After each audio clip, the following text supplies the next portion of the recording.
सभा में उपस्थित प्यारे भाइयों तथा बहनों, आज हम यहाँ इकट्ठे क्यों हुए? क्यों इकट्ठे हुए हैं?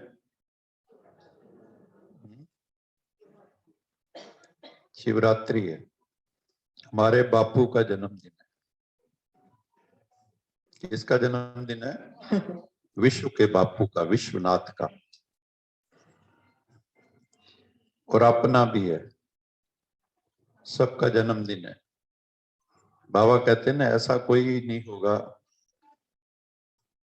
कि जो अपना भी जन्मदिन हो और बाप का भी जन्मदिन सेम डे हो। जिस दिन बच्चे का जन्म होता है उसी दिन माँ का जन्म होता है। सही है या गलत है? और वो जो परम पिता परमात्मा शिव है, उसकी मुरलियों में एक बात आती है, भी भाई साहब भी कह रहे थे, सच्चाई। सच्चे दिल पर साहब राज। अब वो साहब है तो हम सब कौन है? वो साहब है तो हम साहिबाएं हैं। और उसके लिए एक गीत है, सुन साहिबा सुन प्यार की धुन, मैंने तुझे चुन लिया तू भी मुझे चुन। ये भगवान कह रहा है हमें।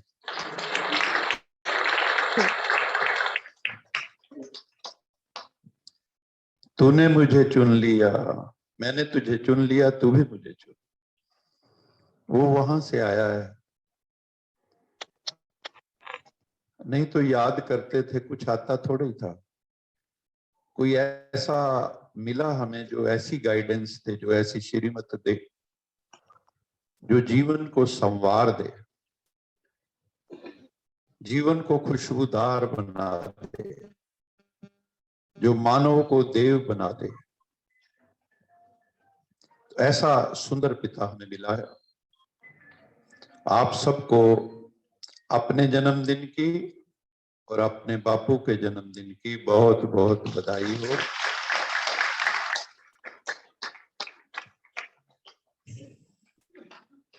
आज के दिन लोग जो है ना व्रत रखते हैं, लेकिन आज हम जो है सब एक व्रत रखने का संकल्प लेंगे।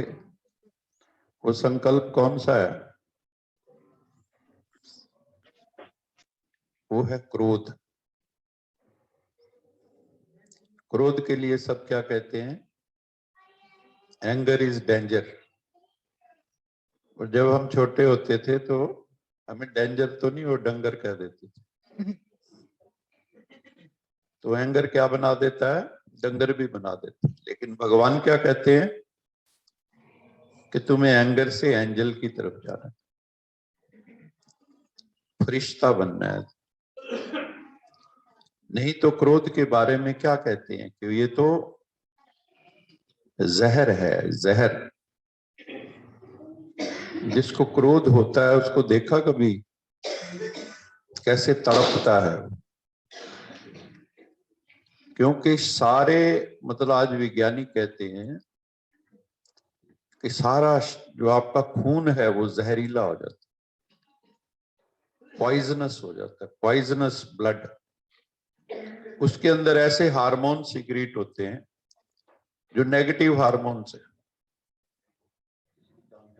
किसी की जान तक ले लेता है। एंगर जो है, इसमें मुख्यतः जो है वो दो टाइप का होता है। एक होता है अग्रेसिव, एक होता है सुप्रेसिव। अग्रेसिव क्या होता है? क्रोध आया तो कोई चीजें तोड़ देते, घर की चीजें तोड़ दे, किसी को थप्पड़ मार दिया, भूत सवार हो गया। क्रोध क्या है? भूतों का भी भूत है, बड़ा भूत। तो आज मैं इसकी चर्चा इसीलिए कर रहा हूं कि हम सब, चाहे योगी हैं, तपस्वी हैं, दुर्वासा ऋषि का नाम सबने सुना हो, बड़े बड़े इस क्रोध से मुक्त नहीं होते। यहां तक के ज्ञान होने पे भी, अब ज्ञान का अभिमान होने के कारण भी क्रोध हो जाता है, ज्ञानियों को भी क्रोध हो जाता है। अमृतसर में, मैं अखबार की एक खबर सुना रहा हूं आपको, अमृतसर में आज से मेरे ख्याल 20-25 साल पहले वेदांत सम्मेलन हुआ था। वेदांत सम्मेलन में बड़े बड़े विद्वान इकट्ठे थे, वेदांती। तो जब उन्होंने एक दूसरे की बात काटनी शुरू की तो वहां पे जो है ना, माइक तक फेंकने शुरू हो गए, एक दूसरे को मारना शुरू हो गया है। तो विद्वान भी इसके गुलाम हो जाते हैं। ये छोटा मोटा विकार नहीं। गीता कहती कामेश क्रोधेश रजोगुण समुद्भवा महाशनो महापापमा विध्येनम वैरिणम।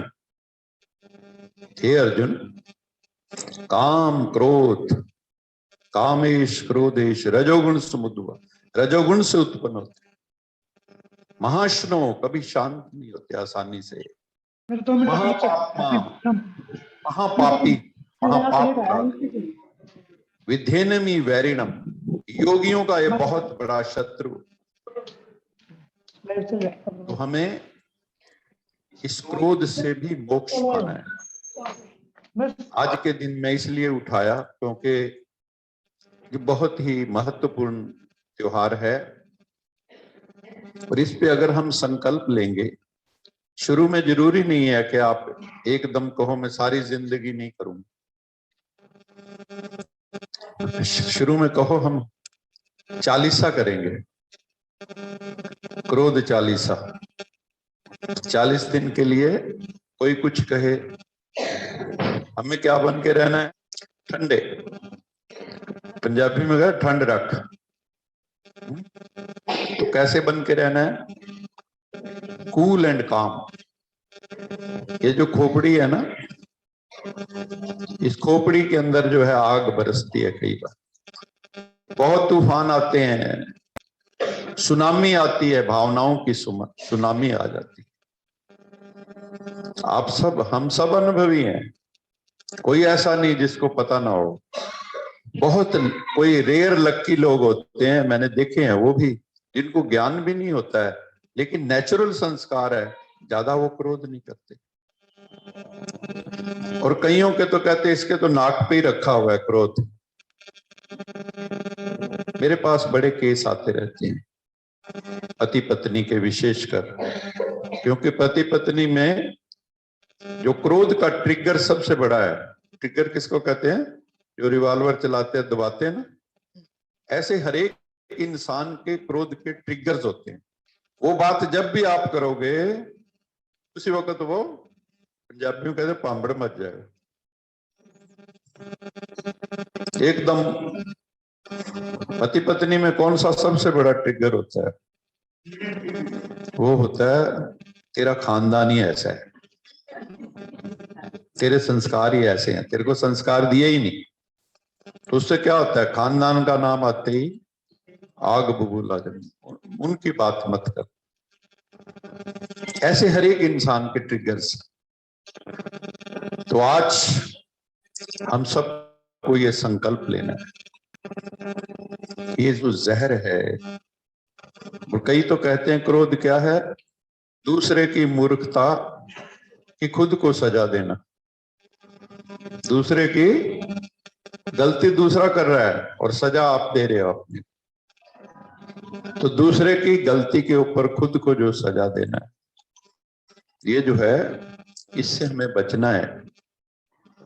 क्रोध क्यों आता है? क्यों आता है क्रोध? गीता कहती कामात जायते क्रोध, कामना में विघ्न पड़ने से क्रोध की उत्पत्ति होती।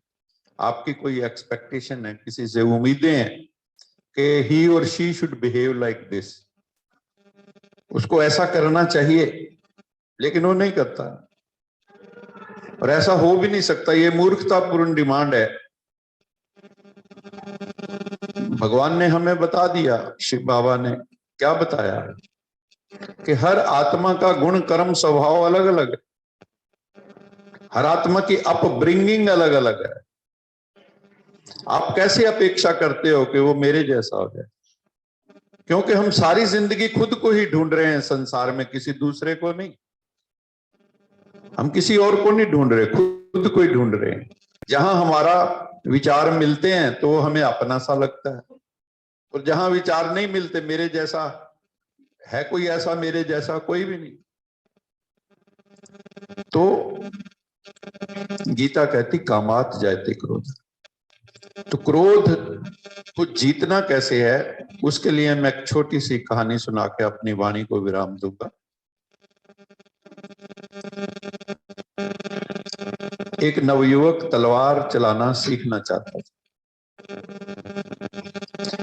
तो वो जो तलवार चलाने वाले गुरु थे, उनके पास गए, उस्ताद के पास, कि मुझे तलवार चलानी सीखनी है।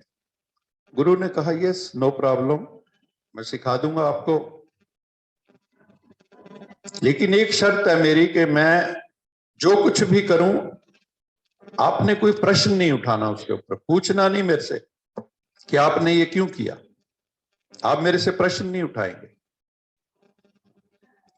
तो उसने कहा ठीक है, इसमें तो कोई बात ही नहीं, आप गुरु हैं, मैं शिष्य हूं, वैसे भी आप जो कहोगे मुझे मानना है, क्वेश्चन तो मैं उठा ही नहीं सकता हूं। तो उसने कहा आश्रम में झाड़ू दो। आश्रम में वो झाड़ू दे रहा था, तो पीछे से गुरु जी गए, उसके कमर में डंडा मारा जोर से। तो एकदम उसने पीछे मुड़ के देखा,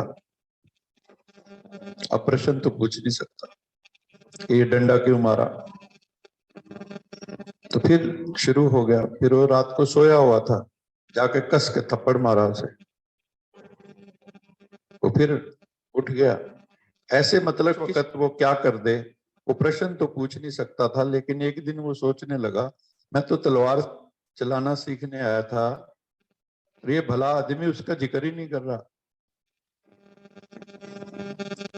तो ऐसे करते करते वो इतना अलर्टनेस आ गई उसमें, क्योंकि उसको हर वक्त लगता था, चारों तरफ ऐसे देखता रहता था, गुरुजी आ तो नहीं रहे, अब पता नहीं डंडा मारेंगे क्या करेंगे। तो एक दिन क्या हुआ, रात को वो सोया हुआ था और गुरुजी उसके कमरे में दबे पैर पहुंचे और वो खड़ा हो गया। तो गुरुजी ने कहा शाबाश, तूने तलवार चलाना सीख लिया। वो बड़ा हैरान कि मेरे को तलवार हाथ में नहीं पकड़ाई और कहते तलवार चलाना सीख। उसके हाथ में उसने ऐसे तलवार दी और उस पे वार किया, तो उसने रोक लिया। दोबारा वार किया, उसने रोक लिया, और वार किया, उसने रोक लिया। तो उसने कहा गुरुजी ये कैसे हुआ,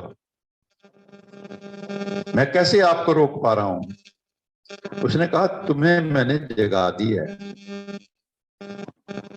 जो तू सोया रहता था ना हर वक्त, हम भी सारे सोए हुए। बाबा कहता है जैसे ये हाथ काम कर रहा है, तुम इस देखो कि मैं आत्मा इस हाथ से काम करा रही, ये जागृति रहती है हमें। बाबा कहते हैं ना, मैं इस रथ को नहला रहा हूं, ये होश रहती है। जब होश जागृत हो जाती है हमारे भीतर, हमारे कॉन्शियसनेस में रहते हैं, सोल कॉन्शियसनेस में, तो गॉड कॉन्शियसनेस मुश्किल नहीं होती है। तो इसलिए हमें जागृत होना है। क्रोध को जीतने का एक ही उपाय है, वो है मेंटल अलर्टनेस। मन को देखना शुरू करो, मन चुप हो जाता है। जैसे आप कोई बच्चा शरारत कर रहा है, उसकी तरफ देखने लगो, वो रुक जाएगा। आप कुछ शरारत करने लगे, वो पुलिस वाला आ जाए, आप देखने लगे, आप रुक जाओगे। इसी तरह आपका मन शरारत करने लगे, आप मन को देखना शुरू करो, मन रुक जाएगा। मन के खूब विचार चल रहे हैं, आप मन को देखने लगो, आपका मन रुक जाएगा। तो क्रोध को भी देखना सीखें हम। जब क्रोध आता है ना, तो अंदर पहले पता लगता है भी मामला शुरू हो रहा है, लहरें उठनी शुरू होती क्रोध की भी, फिर इरिटेशन आती है, खीज मचती है अंदर, और फिर जो है ताड़। ऐसे ही होता है ना, सब अनुभवी है ना।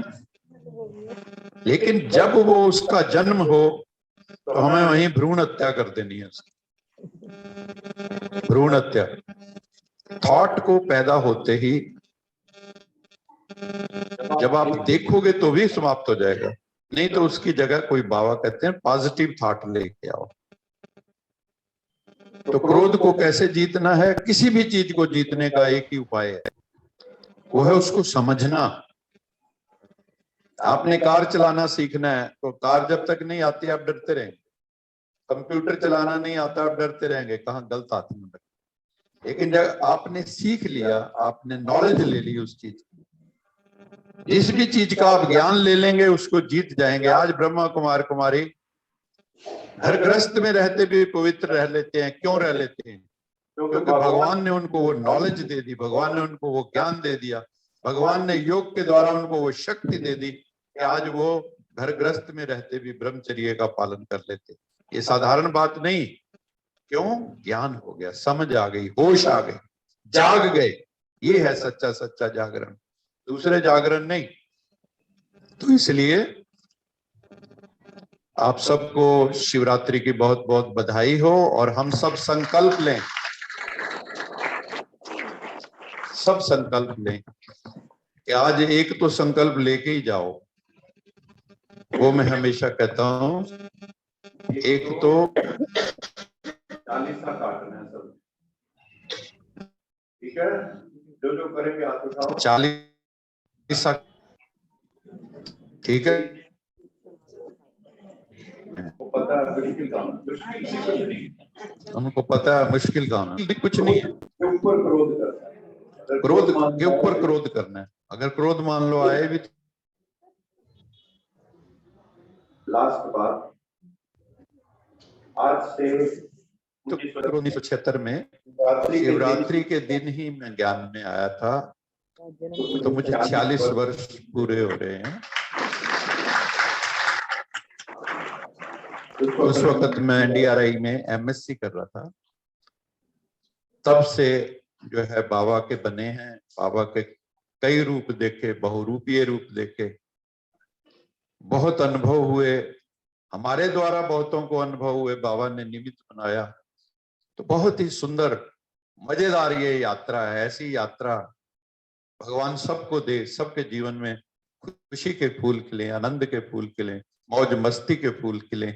इन्हीं शब्दों के साथ ओम शांति, ओम शांति।